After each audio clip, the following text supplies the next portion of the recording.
कहानी को पूरा समझने के लिए कहानी के पिछले सभी भागों को ज़रूर देखें। उसका लिंक मैं आपको डिस्क्रिप्शन बॉक्स में दे दूँगी और साथ में कमेंट बॉक्स में पिन भी कर दूँगी, तो आप वहां से भी जाकर देख सकते हैं।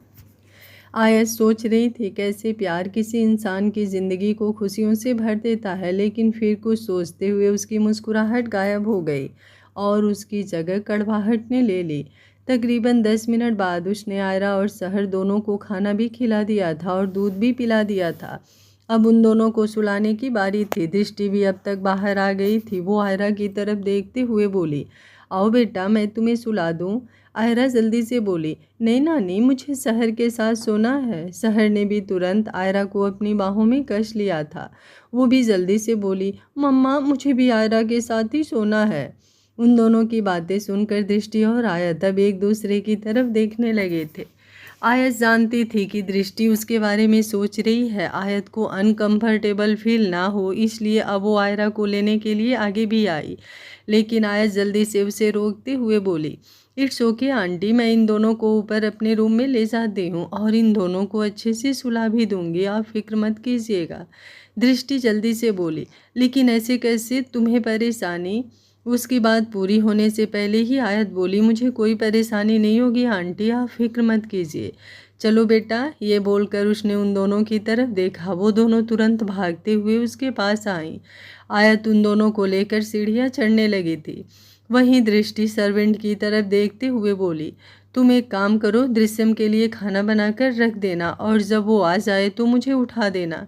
मैं उसके लिए खाना खुद गर्म करूंगी। आप लोग वापस सर्वेंट क्वार्टर चले जाना और हाँ, ऊपर आयत के रूम में भी उसके लिए खाना भिजवा दो। अभी वो बोल ही रही थी कि आयत पीछे की तरफ घूमी और बोली, नहीं आंटी, मुझे अभी नहीं खाना। एक काम कीजिए, आप मेरा खाना बनवा कर रख दीजिए, मैं थोड़ी देर बाद नीचे आकर खा लूँगी। दृष्टि ने तुरंत पूछा, पक्का ना बेटा? आयत ने तुरंत अपना चेहरा हाँ में हिला दिया और फिर ऊपर चली गई।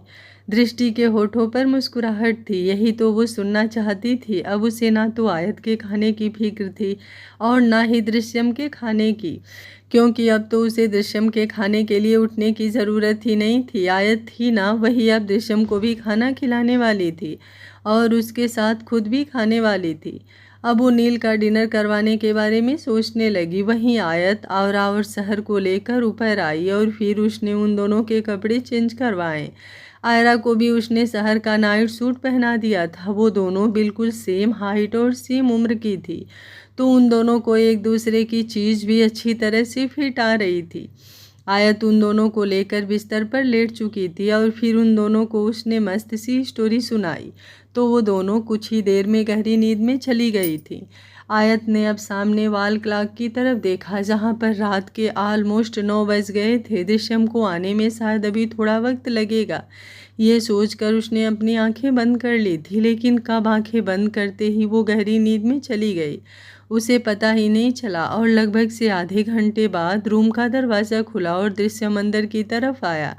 उसने बिस्तर की तरफ देखा, जहाँ पर एक तरफ सहर सोई हुई थी, बीच में आयरा और फिर दूसरी तरफ आयत, और आयत ने अपने ऊपर पिलो रख रखा था। दृश्यम उसे देखकर हल्का सा मुस्कुराया और उसके ऊपर झुककर उसने वो पिलो निकालना चाहा, लेकिन तभी एकदम से आयत की आंखें खुल गई और वो अपनी बड़ी बड़ी आंखों से दृश्यम को देखने लगी।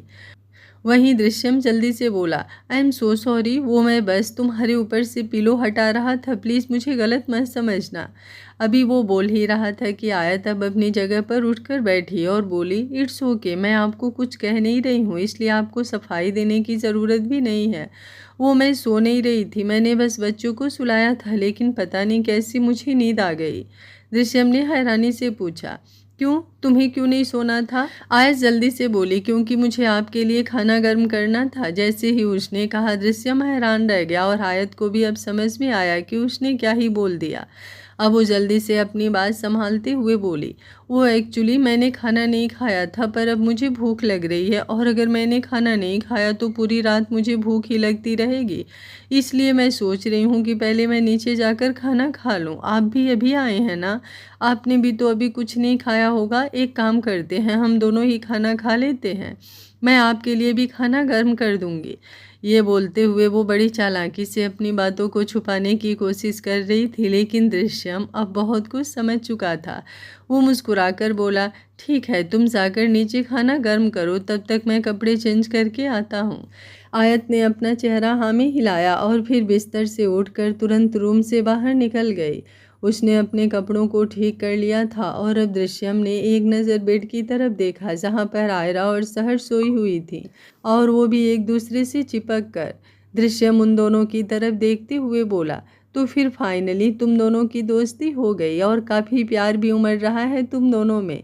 वेल, तुम दोनों का तो पता नहीं, लेकिन लगता है किन्हीं और दो लोगों में बहुत कुछ होने वाला है। ये बोलते हुए उसके चेहरे की वो दिलकश मुस्कुराहट और भी ज़्यादा लंबी हो गई थी, और अब वो भी रूम से बाहर निकल गया।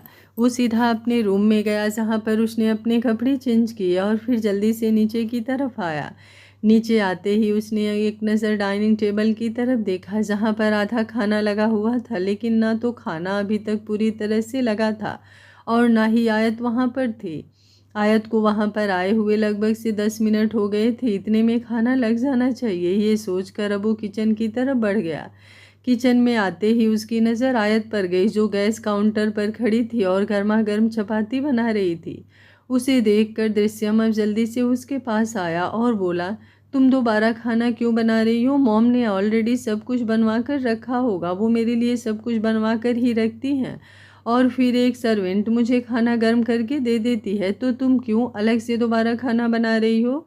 आयत ने बिना किसी खास एक्सप्रेशंस के कहा, क्योंकि पहले वाली चपातियाँ एकदम ठंडी हो गई है और वो नहीं खाई जाएंगी, इसलिए मैं दोबारा चपाती बना रही हूँ, क्योंकि गर्म गर्म खाने का मज़ा ही अलग होता है।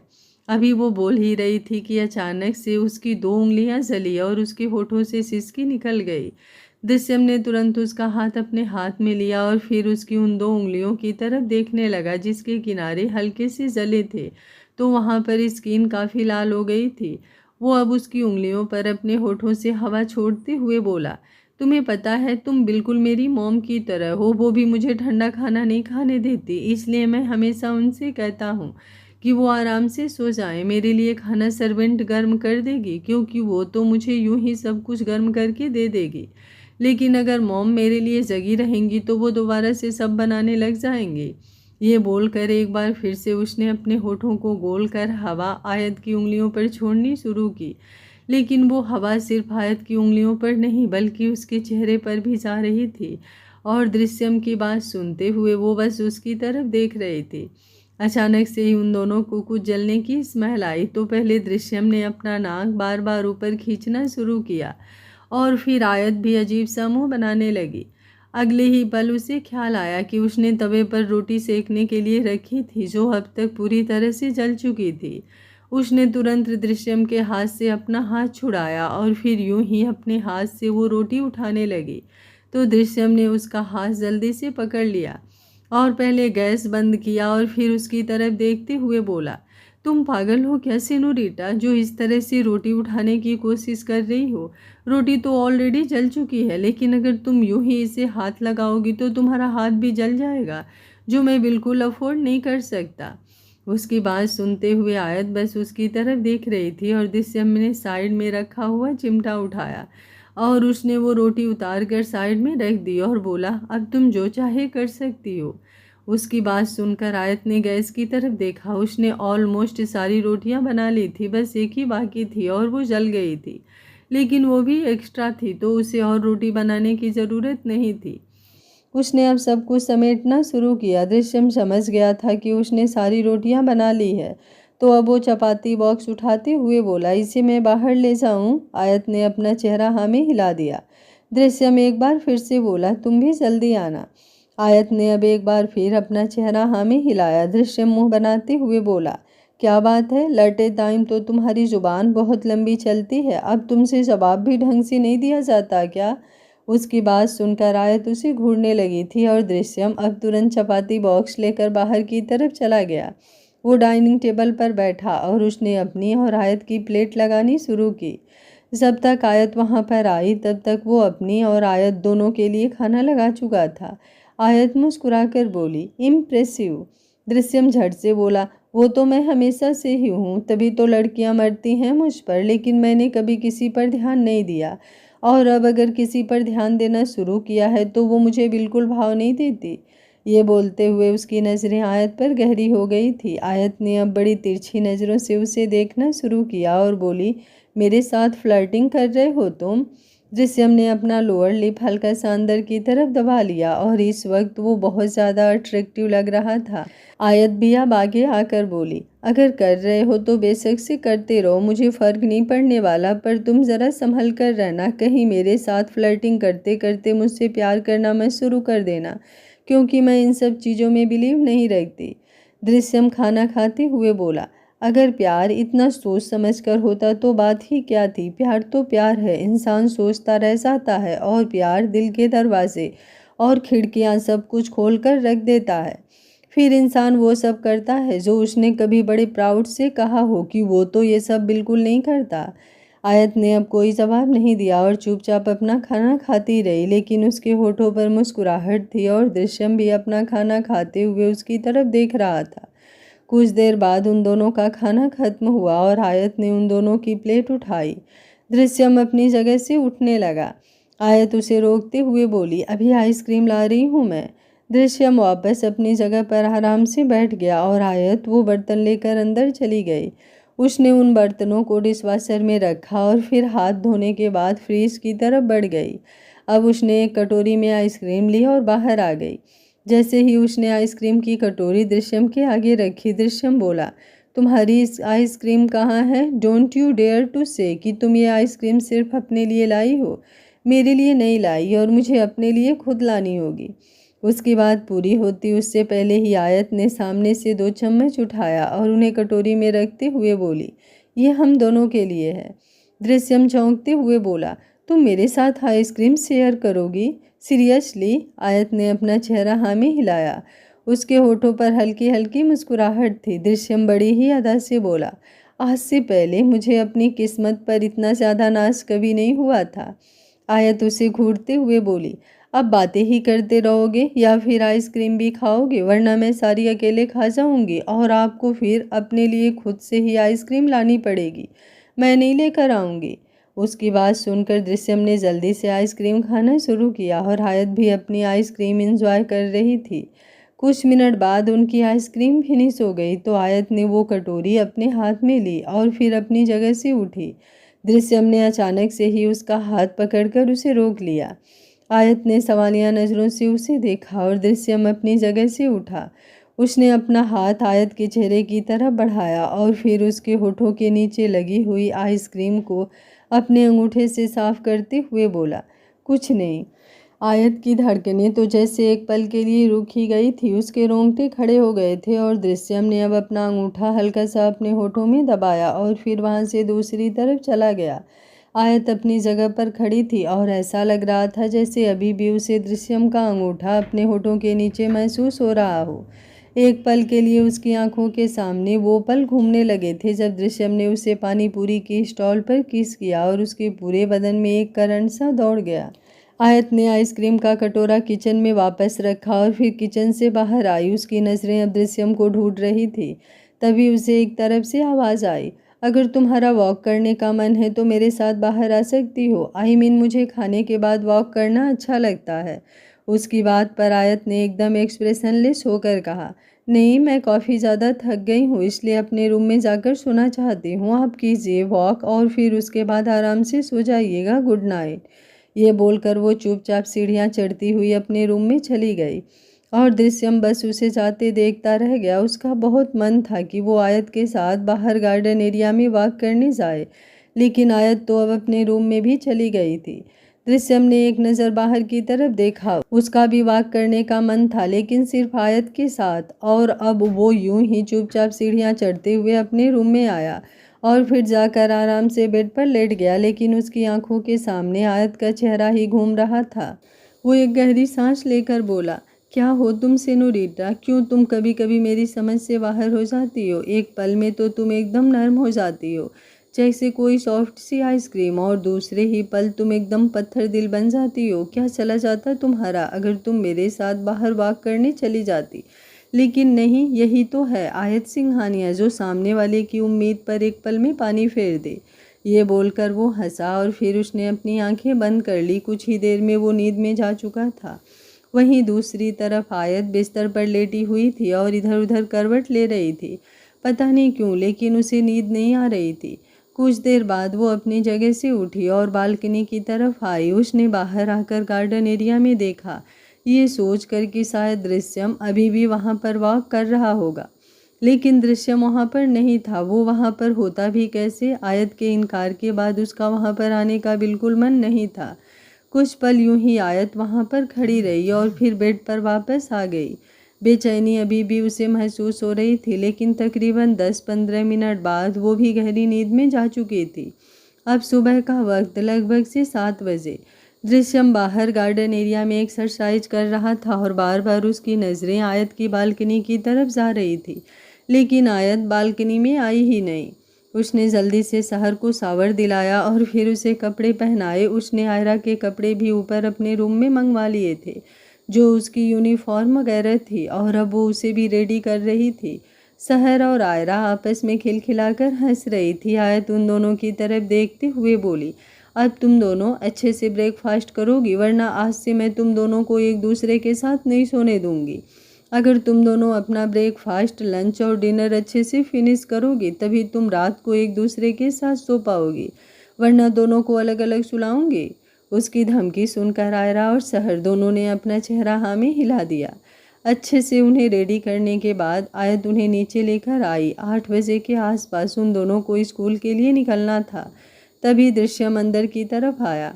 अंदर आते ही उसकी नज़रें आयत पर थी, जिसने येलो और वाइट कलर के कॉम्बिनेशन का फ्रॉक सूट पहना हुआ था और उसमें वो बहुत खूबसूरत लग रही थी। येलो कलर की चूड़ियाँ और छोटे छोटे ईयरिंग उस पर बहुत ज़्यादा खूबसूरत लग रहे थे।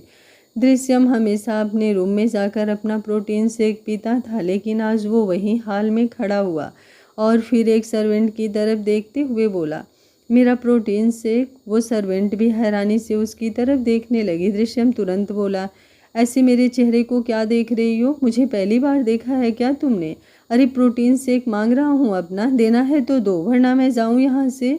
वो सर्वेंट जल्दी से सर झुकाकर बोली, सॉरी सॉरी साहब, मैं बस अभी लाती हूँ। ये बोलकर वो तुरंत किचन में भाग गई। आयत ने एक नज़र दृश्यम की तरफ देखा तो दृश्यम का चेहरा एकदम से खिल गया, लेकिन आयत ने बिना कुछ कहे ही अपनी नज़रें उस पर से हटा ली। तो दृश्यम ने मुंह बनाया और बोला, रात तक तो अच्छी खासी थी, अब सुबह सुबह इसे क्या हुआ? कम से कम गुड मॉर्निंग तो बोल ही सकती थी ना। अभी वो खुद से बातें कर ही रहा था कि आयत ने वापस उसकी तरफ देखा और बोली, good morning mister Malhotra. Drishyam का चेहरा अब एक बार फिर से खिल गया। वो थोड़ा आगे की तरफ बढ़ते हुए बोला, गुड मॉर्निंग सेनोरिटा। जैसे ही उसने उसे सेनोरिटा कहा, सहर हंसते हुए बोली, अरे मम्मा, आपका नाम सेनोरिटा कब से हो गया? आपका नाम तो आयत सिंघानिया है ना, तो सुपर हीरो आपको सेनोरिटा कहकर क्यों बुला रहे हैं? उसके सवाल पर आयत दृश्यम को घूर घूर कर देख रही थी। दृश्यम सहर के पास आकर उसे अपनी गोद में उठाते हुए बोला, क्योंकि मुझे आपकी मॉम सेनोरिटा की तरह लगती है, बस इसलिए मैंने उनका नाम सेनोरिटा रख दिया। आपको अच्छा नहीं लगा क्या? सहर जल्दी से बोली, अरे नहीं सुपर हीरो, आपको दिया हुआ नाम बुरा हो ही अरे नहीं सुपर हीरो, आपका दिया हुआ नाम बुरा हो सकता है क्या? आप मम्मा को सेनोरिटा कहकर ही बुलाना।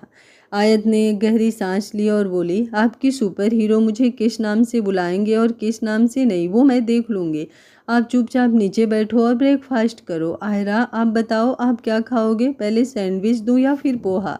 आयरा बड़े ही प्यार से बोली, आपका जो मन है वो दे दो मामी। आयत ने अब उसकी प्लेट में हाफ सैंडविच और हाफ पोहा सर्व करते हुए कहा, आप ये दोनों फिनिश करोगे? उसकी बात पर आयरा ने यूं ही अपना चेहरा हाँ में हिला दिया। दृश्यम डाइनिंग टेबल की चेयर पर बैठते हुए बोला, अगर कोई मुझे भी ब्रेकफास्ट सर्व करना चाहे तो कर सकता है।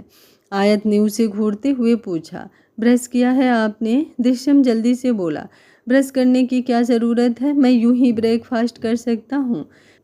आयत मुंह बनाते हुए बोली, यूँ मिस्टर मल्होत्रा, कितने गंदे हैं आप, भला बिना ब्रश किए भी कोई ब्रेकफास्ट करता है क्या?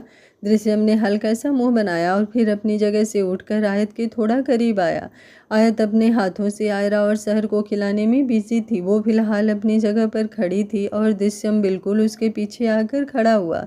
उसने अपनी उंगलियां आयत के बालों पर रखी जो उसके चेहरे पर बार बार आगे की तरफ आ रही थी, और फिर उन्हें बड़ी ही अदा से पीछे करते हुए बोला, ब्रेकफास्ट तो बहुत छोटी सी बात है, मैं तो बिना ब्रश किए किस भी कर सकता हूँ सेनोरिटा।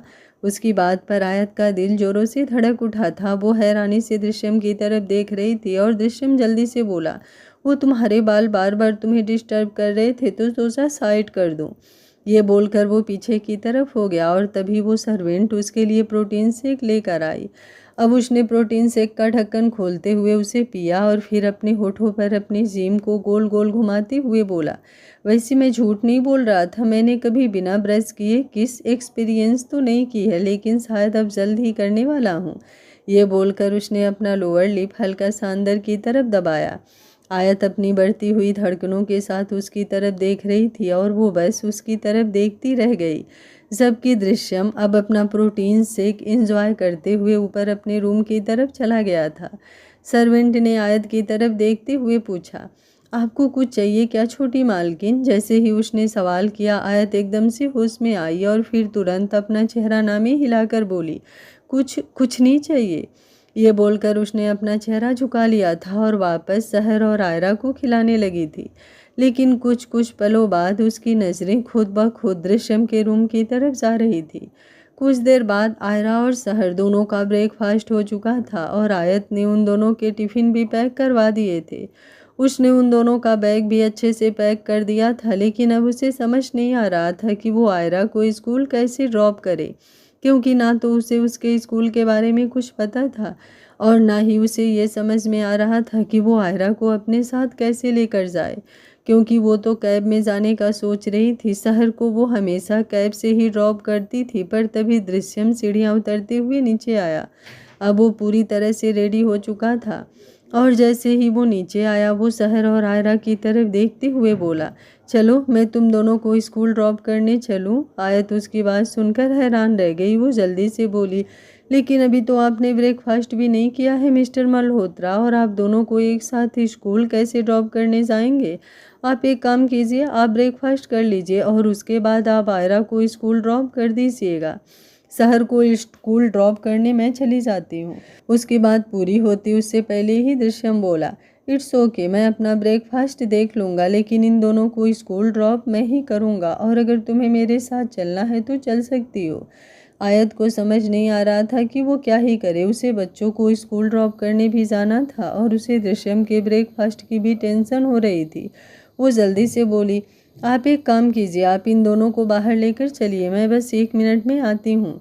दृश्यम ने अपना चेहरा हाँ में हिलाया और फिर आयरा और शहर दोनों को लेकर बाहर चला गया। उसके जाते ही आयत ने सर्वेंट की तरफ देखते हुए कहा, आप एक काम कीजिए, मुझे मिस्टर मल्होत्रा के लिए भी टिफ़िन पैक करके दे दीजिए, वो ऑफिस में ही ब्रेकफास्ट कर लेंगे। उसकी बात पर सर्वेंट जल्दी से बोली, लेकिन हमने तो अभी कुछ प्रिपेयर ही नहीं किया है छोटी मालकिन, वो तो 9:30 बजे ब्रेकफास्ट करते हैं, तो उस हिसाब से तो अभी काफ़ी टाइम पड़ा है। आप हमें थोड़ा टाइम दीजिए, हम लोग जल्दी ही उनके लिए ब्रेकफास्ट प्रिपेयर कर देंगे। आयत को उनकी बातें सुनकर गुस्सा आ रहा था। आयत गुस्से से बोली, आप एक काम कीजिए, आप प्लीज़ उनके लिए ब्रेकफास्ट प्रिपेयर करके रखिए, तब तक हम लोग बच्चों को स्कूल ड्रॉप करके आते हैं, पर प्लीज़ तब तक ब्रेकफास्ट प्रिपेयर कर लीजिएगा। ये बोलकर अब उसने जल्दी से अपना फ़ोन उठाया और फिर बाहर की तरफ आ गई, जहाँ दृश्यम ऑलरेडी उसका इंतज़ार कर रहा था। शहर और आयरा दोनों गाड़ी की बैक सीट में बैठी थी और आयत ने अब तुरंत फ्रंट सीट का दरवाज़ा खोला और अंदर की तरफ बैठ गई। दृश्यम उसकी तरफ देखते हुए बोला, इतना टाइम क्यों लग गया तुम्हें? आयत ने अपना चेहरा नामे हिलाया और बोली, कुछ खास नहीं, अब चलिए जल्दी से, वरना बच्चों को देरी हो जाएगी। दृश्यम ने अपना सिर हिलाया और गाड़ी आगे बढ़ा दी। आयत पीछे पलटकर आयरा और शहर की तरफ देख रही थी। दोनों अभी भी ना जाने आपस में क्या ही बातें किए जा रही थी। वो दृश्यम की तरफ देखते हुए बोली, वैसे इन दोनों को देखकर लगता नहीं है कि ये एक दिन पहले ही एक दूसरे से मिली हैं। ऐसा लग रहा है जैसे दोनों एक दूसरे के बिछड़ी हुई बहनें हों, जो ना जाने कितने सालों बाद एक दूसरे से मिली हों। इन दोनों को देखकर तो मुझे हंसी आती है। दृश्यम मुस्कुराते हुए बोला, ऐसा ही होता है प्यार, जब किसी से दिल लगाना हो तो तुरंत लग जाता है, वरना लोग सालों तुम्हारे सामने रहते हैं पर फिर भी तुम्हारे दिल में उनके लिए कोई फीलिंग नहीं आती। और अगर कोई तुम्हारे दिल को छूना चाहे तो 2 दिन में भी छू सकता है। ये बोलते हुए उसकी नज़रें आयत पर गहरी हो गई थी और उसकी बात सुनकर एक पल के लिए आयत की धड़कनें तेज हो गई थी। उसने अब जल्दी से अपना चेहरा दूसरी तरफ घुमा लिया। उसे ऐसा लग रहा था जैसे दृश्यम ने ये बात उसके लिए कही हो, और फिर अगले ही पल उसने अपना सर झटकाया, जैसे खुद से बोल रही हो कि नहीं नहीं, दृश्यम ने उसके लिए कुछ नहीं कहा होगा। वहीं दृश्यम उसकी तरफ देख रहा था और मुस्कुरा रहा था। लगभग से 15 मिनट बाद वो दोनों आयरा के स्कूल के बाहर आकर रुके और दृश्यम सीट बेल्ट खोलते हुए बोला, मैं आयरा को स्कूल में छोड़कर आता हूँ। वैसे तो मैंने इसकी प्रिंसिपल से बात कर ली थी, लेकिन एक बार फिर से इसकी प्रिंसिपल से बात भी कर लूँगा। आया जल्दी से बोली, हम एक काम करते हैं, मैं भी आपके साथ चलती हूँ। ये बोलकर उसने अपनी सीट बेल्ट उतारी। दृश्यम जल्दी से बोला, लेकिन फिर शहर। आया तब रुक गई और फिर कुछ पल सोचने के बाद बोली, हम शहर को भी हमारे साथ लेकर चलते हैं। शहर खुश होते हुए बोली, क्या मैं आयरा के स्कूल में जाऊंगी? वहाँ हूँ, मैं उसकी क्लास भी देखूंगी, उसकी टीचर से भी मिलूंगी और उनको कहूंगी कि वो आयरा को ज़्यादा होमवर्क ना दें। आपको पता है मम्मा, होमवर्क करते करते ना आयरा का हाथ दुखने लगता है। उसकी बातों पर आयत हंसने लगी थी। अब वो सब लोग गाड़ी से बाहर निकले और फिर स्कूल के अंदर आ गए। आयत भी आयरा की प्रिंसिपल से मिली। वो प्रिंसिपल आयत की तरफ देखते हुए बोली, आज मुझे आयरा काफ़ी खुश लग रही है, वरना पहले जब भी वो स्कूल आती थी तो बहुत मायूस होती थी। आई गेस उसका अपनी बुआ के घर दिल नहीं लगता था, वो उदास हो जाती थी, लेकिन आपके साथ रहना शायद उसे काफ़ी अच्छा लग रहा है। उनकी बात पर आयत और दृश्यम मुस्कुराते हुए आयरा की तरफ देख रहे थे, जो अभी भी शहर के साथ खेलने में लगी हुई थी। दृश्यम ने आयत की तरफ देखते हुए मुस्कुराकर कहा, थैंक यू। आयत बहुत अच्छी तरह से जानती थी दृश्यम उसे थैंक यू क्यों ही बोल रहा है। अब उन दोनों ने आयरा को बाय कहा और फिर शहर को लेकर बाहर निकल गए। जैसे ही दृश्यम ने गाड़ी ड्राइव करना शुरू किया, आयत जल्दी से बोली, आपको मुझे बार बार थैंक यू बोलने की ज़रूरत नहीं है मिस्टर मल्होत्रा, आपने एक बार थैंक यू बोल दिया, इतना काफ़ी है। और मैंने जो कुछ भी किया वो सिर्फ आयरा के लिए ही किया, तो आपको मुझे थैंक यू कहने की कोई ज़रूरत ही नहीं है। दृश्यम तुरंत बोला, तो फिर मुझे मेरा थैंक यू वापस दे दो। आयत ने चौंकते हुए उसकी तरफ देखा। दृश्यम एक बार फिर से बोला, और नहीं तो क्या, मैंने इतने प्यार से थैंक यू बोला है। एक काम करो, जल्दी से मुझे मेरा थैंक यू वापस दो। पीछे से शहर हंसते हुए बोले, अरे सुपर हीरो, कैसी बात कर रहे हो आप? भला थैंक यू भी वापस होता है क्या? दृश्यम ने आयत को गहरी निगाहों से देखते हुए कहा, होता तो है अगर कोई वापस करना चाहे तो, पर सामने वाला अगर तुम्हें थैंक यू वापस ही नहीं करना चाहता तो फिर तुम कर भी क्या सकते हो? आयत उसे घूर कर देख रही थी और अब वो लोग शहर के स्कूल के बाहर आकर रुके। आयत ने शहर को गाड़ी से बाहर निकाला और फिर दरवाजे की तरफ बढ़ गई। आज उसे अंदर नहीं जाना था, बस बाहर दरवाजे पर ही शहर को छोड़ना था, तो उसने दरवाजे पर उसे छोड़ा। शहर ने पलट कर दृश्यम को फ्लाइंग किस दी और फिर उसे बाय भी कहा। दृश्यम भी गाड़ी में बैठा हुआ उसे बाय कर रहा था और अब आयत वापस गाड़ी में आकर बैठने लगी, लेकिन फिर अचानक वो रुकी और दृश्यम की तरफ देखते हुए बोली, वो मैं सोच रही थी कि क्यों ना मैं बैक सीट पर बैठ जाऊं। उसकी बात पूरी होती उससे पहले ही दृश्यम बोला, तो फिर मैं भी बैक सीट पर आ जाऊंगा। गाड़ी चलाने के लिए कोई ड्राइवर आएगा तो ही गाड़ी चलेगी, वरना मुझे क्या है, मेरा तो तुम्हें देखते हुए ही बैक सीट पर अच्छे से टाइम पास हो जाएगा। उसकी बात पर आयत का चेहरा एकदम से लाल हो गया था। वो जल्दी से आगे की सीट पर ही बैठी और फिर दृश्यम ने हंसते हुए गाड़ी स्टार्ट कर दी। कुछ पल बाद आयत ने उसकी तरफ देखते हुए पूछा, वैसे मुझे समझ में नहीं आई आपकी बात कि थैंक यू वापस कैसे किया जाता है। आज तक मैंने तो कभी किसी को किसी का थैंक यू वापस नहीं किया, तो अब मैं आपका थैंक यू आपको वापस कैसे करूं? दृश्यम मुस्कुराया और बोला, कोई बात नहीं, वक्त आने पर तुम्हें बताऊंगा कि थैंक यू वापस कैसे होता है। आयत बस उसकी तरफ देखती रह गई और दृश्यम चुपचाप गाड़ी ड्राइव करता रहा। लगभग से 20 मिनट बाद उनकी गाड़ी मल्होत्रा मेंशन के बाहर आकर रुकी। दृश्यम ने उसकी तरफ देखते हुए कहा, अगर पॉसिबल हुआ तो तुम ही बच्चों को लेने चली जाना। मैं तो आज मीटिंग में बिजी रहूँगा तो बच्चों को लेने नहीं जा पाऊँगा। बच्चों को लेने जाना तो दूर की बात, मुझे नहीं लगता आज मुझे लंच के लिए टाइम मिलेगा। उसके मुंह से लंच का जिक्र सुनकर आयत को ब्रेकफास्ट का याद आया। वो जल्दी से बोली, आपने ब्रेकफास्ट भी नहीं किया है मिस्टर मल्होत्रा, और अब आप मुझे घर के बाहर ही ड्रॉप कर रहे हैं। प्लीज़ अंदर चलिए ना, अब तक तो सर्वेंट ने ब्रेकफास्ट प्रिपेयर कर दिया होगा।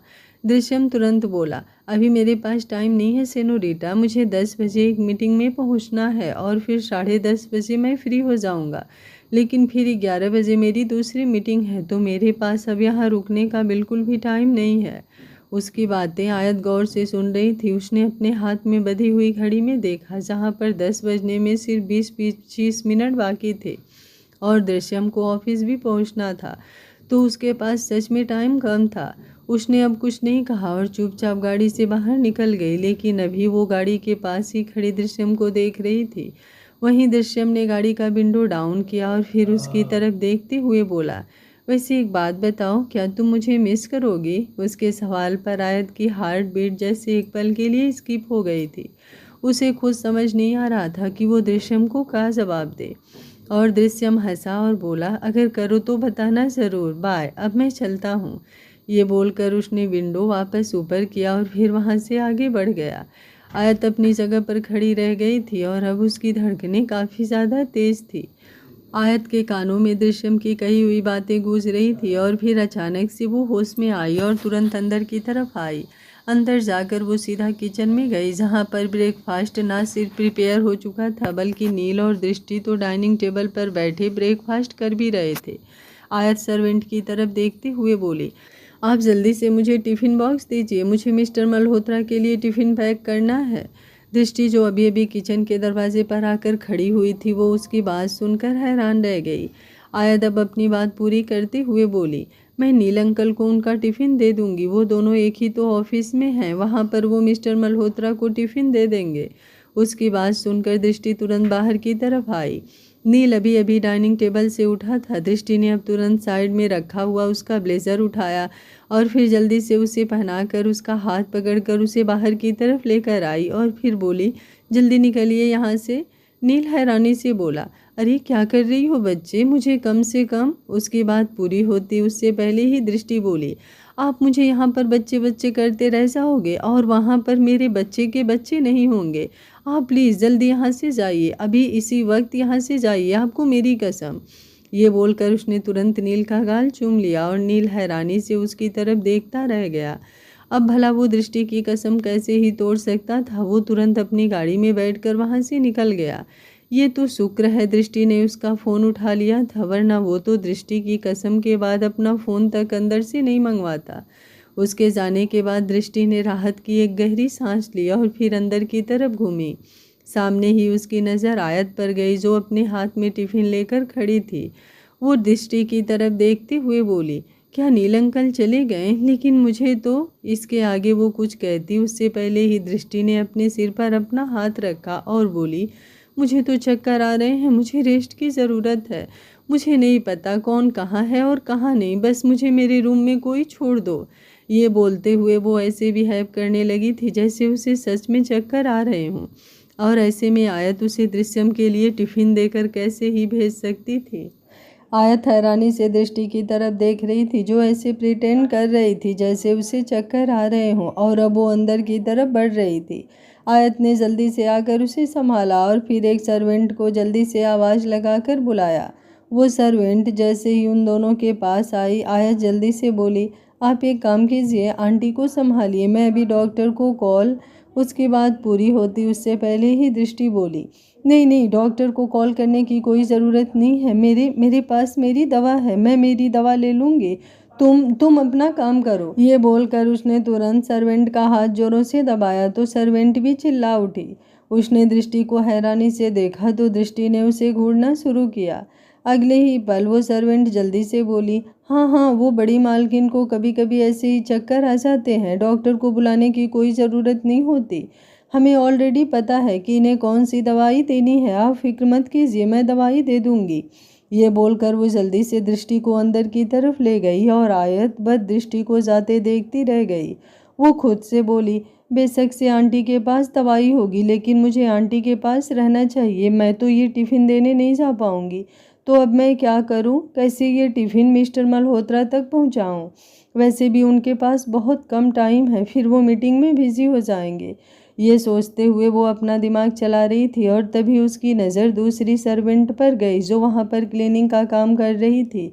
वो जल्दी से उस सर्वेंट के पास आई और उसकी तरफ देखते हुए बोली, एक्चुअली मुझे तुमसे एक काम है। एक काम करो, ये सारा काम छोड़ो और जल्दी से ये टिफ़िन लेकर मल्होत्रा इंडस्ट्रीज चली जाओ।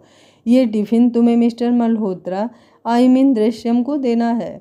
उसकी बात सुनकर वो सर्वेंट अपना सिर हाँ में हिलाने लगी, लेकिन अचानक से ही उसकी नज़र उस सर्वेंट की तरफ गई जिसे दृष्टि ने अब तक सब कुछ समझा दिया था।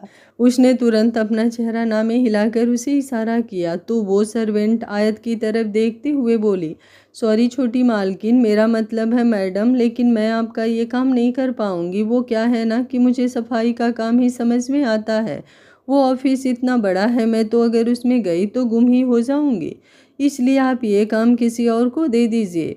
उसकी बात सुनकर आयत हैरान रह गई। अब उसने अपनी नज़रों को इधर उधर घुमाया और फिर सामने ही उसे एक सर्वेंट और नज़र आई जो अपने हाथ में कपड़े लेकर दृष्टि के रूम की तरफ जा रही थी। वो कपड़े लॉन्ड्री से आए थे। अब आयत ने जल्दी से उसे रोका और बोली, एक मिनट, आप मेरी बात सुनिए। ये बोलकर वो उसके सामने आकर खड़ी हुई। वो सर्वेंट हैरानी से उसकी तरफ देखने लगी और इससे पहले कि वो आयत की बात सुनती उसकी नज़र नीला पर थी। नीला वही थी जो दृष्टि की सबसे खास थी और दृष्टि ने उसे सब समझाया हुआ था। अब उसने जल्दी से आयत के सामने खड़ी हुई सर्वेंट को यूं ही वहां से जाने का इशारा किया तो वो सर्वेंट जल्दी से बोली, अरे मैडम, मेरे पास आपकी बात सुनने का बिल्कुल टाइम नहीं है। मुझे ये लॉन्ड्री के कपड़े सेट करने हैं। पहले ही मेरा बहुत सारा काम पेंडिंग है। आप प्लीज़ अपना काम किसी और को बोल दीजिए। ये बोलकर वो तुरंत वहाँ से भाग गई और आयत गुस्से से मुंह बनाते हुए बोली, इतने नौकर हैं यहाँ पर लेकिन कोई भी काम का नहीं है। मैं ही एक काम करती हूँ, पहले दृष्टि आंटी को जाकर देखती हूँ। अगर वो ठीक है तो ये मैं खुद ही टिफ़िन लेकर मल्होत्रा इंडस्ट्रीज चली जाऊँगी। ये बोलकर उसने वो टिफ़िन साइड में रखा और फिर दृष्टि के रूम में आई जहाँ पर दृष्टि आराम से बेड पर बैठी थी और अपना फ़ोन चला रही थी। वो फ़ोन पर नील को सॉरी का इमेज भेज रही थी कि उसने ऐसे अचानक से ही उसे भगा दिया। अभी वो उसके साथ चैटिंग में लगी हुई थी तभी दरवाज़ा नॉक हुआ और दृष्टि ने दरवाजे की तरफ देखा जहाँ पर आयत खड़ी थी। आयत भी हैरानी से दृष्टि की तरफ देख रही थी। आज का पार्ट आप लोगों को कैसा लगा कमेंट बॉक्स में अपनी राय ज़रूर दीजिएगा। कहानी अच्छी लग रही है तो वीडियो को लाइक शेयर एंड चैनल को सब्सक्राइब कर लीजिएगा। Thank you for watching. मिलते हैं कहानी के अगले भाग में। तब तक स्वस्थ रहिए, मस्त रहिए, अपना ख्याल रखते रहिए।